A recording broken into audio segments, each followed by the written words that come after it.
Hello and welcome to this week's Rugby League Coach analysis video. My name is Lee Addison of rugbyleaguecoach.com.au. I also do a analysis video from an NRL team or game each week now on the Loose Carry podcast from Zero Tackle, so please check that out too. But you're here at Rugby League Coach, so please press subscribe wherever that button is. Last week, we looked at many of the Super League teams, actually, how they conceded tries in the first week, with the theory being that certain coaches would target that in opposition a week later. This week, we're going to look at Leeds, we're going to look at St Helens, we're going to look at Lee Leopards, we're going to look at Catalans, and we're going to look at Huddersfield Giants. What was interesting from last week, Hull FC, one edge of theirs I pulled out last week. Have a look at the video to see which one, but this week it was the opposite edge. And Wigan got a lot of go forward against Hull FC. And if you lose the rucks, if you lose a collision, lose the rucks, then you can be attacked anywhere, basically. And that's what seemed to happen to Hull FC. York Knights, last week I questioned their strength in the middle of the field defensively. I would actually add another layer to that now, because again, they were another team that got rolled over the top of by Leeds. However, I would argue that if you get close to their try line, it's almost a try with York, because they're tackling a bit too high, some of their players, and they're obviously not strong enough to deal with some of the players that they're encountering at the moment from Hull KR and Leeds. But they've had two big tests, no two ways about that. Castleford still have an issue on their left edge. Then the other one is Toulouse. Last week I was talking about them having a snooze in the middle of the field, and that didn't happen this week. Their defence and their collision was very good. So, without further ado, let's have a look at this week's teams that we're looking at. Remember, we're looking at Leeds, Lee, St Helens, Catalans and Huddersfield, and Warrington didn't play this week, so they're the only other team we need to look at defensively. Let's have a look. Look, I'm sorry, but I'm going to be brutal here, and Luke Robinson, the coach of Huddersfield Giants, is an old friend of mine from my time at Wigan Warriors when he was there as a youngster as well. He's a great fella, but I'm going to be quite brutal about this. It looks like Huddersfield Giants haven't done much work on their defence, or enough work on their defence. It's probably the best way of classifying it. Look, we're on a freeze frame here, and they've kicked off and they've not got a defensive line. One of the key things you need from a kick chase is a defensive line. Now, one of the key signs of what any defence is going to do is what they do from the kickoff, and Huddersfield's players are flying out the line, they're being very aggressive. But look at that, play the ball. Ball is already played, one player nowhere near. And there's only one player at marker. So already they're short a man in the defensive line. This is the second tackle of the game. That's not a line. These are players that seem to be just working a little bit individually, if I am honest. I am also concerned about their spacings. That was a very quick ruck. Look how wide some of them are, and they're coming up and in. And I'm going to be talking about up and in and why I think it needs to be reconsidered in the Super League during most of this analysis video. Now, here, I would argue that the split is slightly wrong. I would say they've probably got one too many defenders up top here. So, look, honestly, I don't think they've done enough in defence, Huddersfield Giants. They're willing. Now, I'm going to show you Wakefield to show you a contrast. Look at that collision. Shoulder contact as close as they could to under the ball. Yes, there's bodies in the tackle, but I also want you to note the control that happens. And then look how compressed they are. Now, we did Wakefield last week, so I don't want to go into depth on Wakefield's defence. I'm literally showing you this as an example of how Huddersfield could be different. Their shoulder contact, they're winning the contact lines, they're driving their opponent back. Being compressed in this area of the field is a good idea, because the opposition are likely just to cart the ball out. Okay? Look at Huddersfield's shape. They're not going to do anything apart from just cart the ball out one up or with a little bit of support. So you can compress your defence and you can focus on good collisions and good ruck control, just like Wakefield did there. So lots of work for Huddersfield to do, because they're 0 from 2. If you don't know, I'm a coach mentor. I've coached at 2 NRL clubs, I've coached at 3 World Cups, and I've coached at 3 elite high schools in Australia, plus lots more.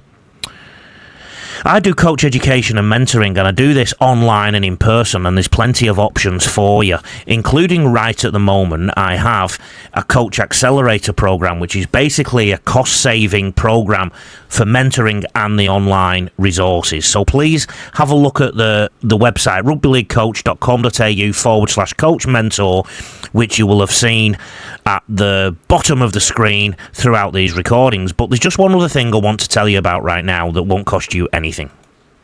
Recently, I held 2 webinars called Coach Your Best Season Yet, and they were free, and I did that for individual coaches who just booked in with me, and we held 2 events. I'm now offering this to clubs. Okay, so I need coaches to talk to their committees, and I will do whole presentation to clubs. What I need you to do is get in touch on the contact details that I'll put on the screen as we are looking at the rest of this video. We're now on Leeds Rhinos, and look at the spacings here. They are very much an up and in defence. Their defenders are almost covering the full width of the field from this kickoff against York Knights.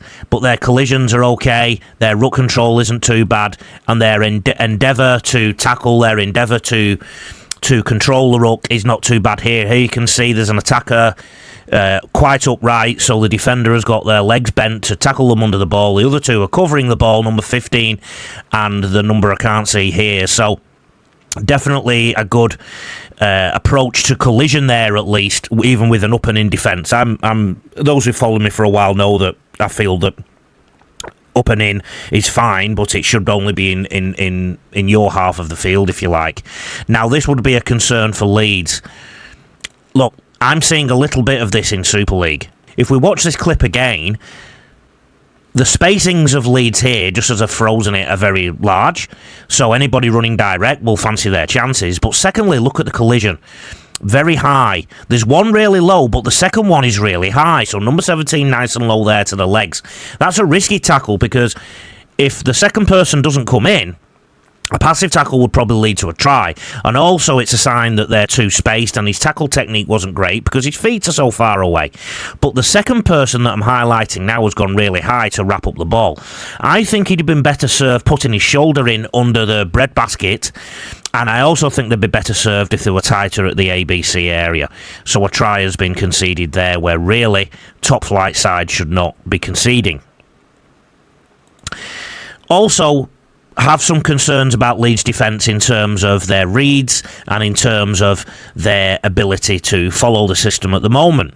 Looking at the defensive split, they are a tiny bit short here, but I don't like these spacings personally. Look, I've not coached a team to an NRL Grand Final like Brad Arthur has, so he must know what he's doing, but I think this style is fraught with danger, because this kind of thing happens. Now, I'm going to take you back.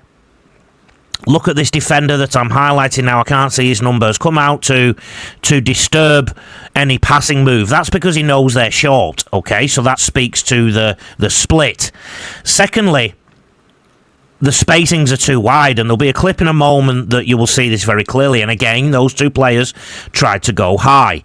So we'll see the try being scored. In a moment, you're going to see very clearly how high the defenders around the ball went. Look at that. And their spacings are too big. They simply can't get their feet there in time. And their techniques are not light on their feet. Here's spacing's an issue again, and this is allowing York Knights to get their noses through. So spacings, I'm talking about the gaps between each defender. Super League markers. Don't get me started. Look at the size between A and B there. Any team playing against Leeds just needs to throw some shapes, play nice and direct, and then move the ball a little bit wider and get direct too. We're now going to look at the Catalans Dragons, who had an absolute nightmare at Bradford.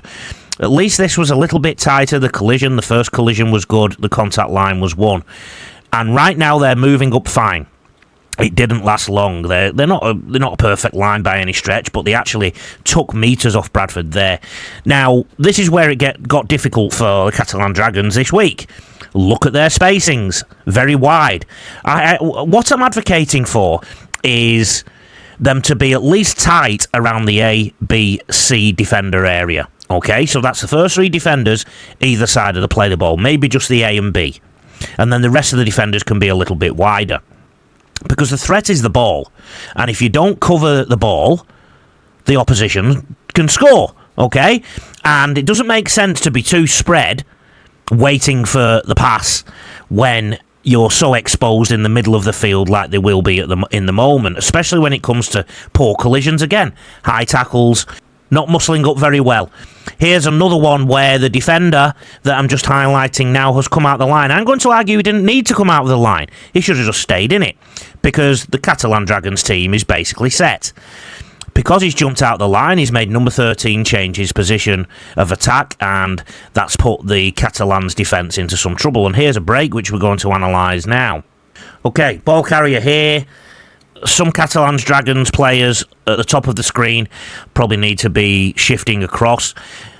A big difference between Super League and the NRL. The NRL would look at some potential obstructions here in the part that I'm highlighting. It looks quite messy there, but I'm not saying there were obstructions. What do Catalan need to do with this scenario now? Well, these two defenders that I'm highlighting now at the bottom, if they were tighter and moving up and out, they could make a more sensible decision.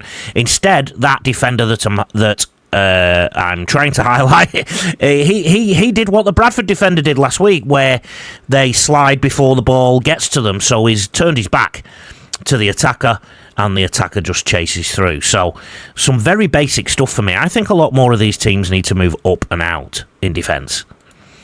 Again, freeze frame here. Catalans don't look in great trouble. However, a trained eye can see where they might be in some trouble. For example, everything I'm highlighting here down the screen, the players are starting to turn their hips in, okay, towards the ball. The defender I'm highlighting now, look how wide his legs are, how wide his feet are, therefore, and he has been quite stationary. Because this player didn't get his feet close to make the tackle, he's diving in like Superman or like a goalkeeper, and because their spacings are too big, Bradford coasted right through. We're now looking at St Helens, and if you've followed me for a while, I've had similar concerns about Paul Rowley's defensive coaching. When he was Salford coach, I thought they were great in attack, just a bit weaker in defence, and I've seen some similar things here. Collision very chesty, and the attacker nearly got some ground, but I think he was aided to the ground by 4 people being in the St Helens collision then. So what we will do, though, is look at their structure there. Again, I would argue that could be a bit more compressed. I think the spacings are a little too wide already, and I also think that those players can put their shoulder in more. Okay, they're down on their own goal line, though, now. Let's have a look. Defensive split, not too bad.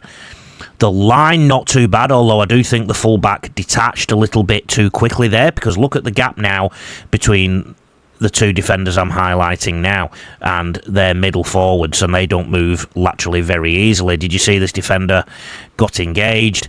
So now this has pulled these other defenders in who are all looking quite stationary and not paddling great. This defender has now turned in. So once the ball goes outside him, he's going to be in trouble. This defender actually backtracked there. I don't know if you noticed that. And they were all at 6s and 7s. I'll go through that clip without stopping it. So watch this. Look for that defender, second defender, the centre, I think, the left centre, how he backtracked. That's not a line communicating. They're all at sea. This is the defender, I think this is Alex Walmsley, who committed too early, who got tied in, and you can see both defenders have been tied in by those runners and the ball carrier for Lee.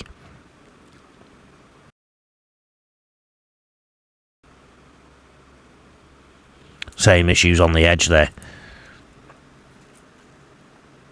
Turning in, not necessarily in cahoots on the sidelines, on the edges. You'll see it better from here. All players moving up and square now. All players moving up and square, but 16 jumps in. There's absolutely no need for him to jump in there. Let me just analyse that again. Watch. 16 just needs to stay square. And he's turned his hips in too early. The ball's gone. Who's he defending? And that leaves St Helens short here. Their wing number 2 is exposed on his own because they're coming up and in. They're all at sea. Hope you enjoyed that analysis video. Please subscribe wherever that button is. I can never remember. Have a look at rugbyleaguecoach.com.au/coach mentor as well for all the good offers out there at the moment. Thank you and take care.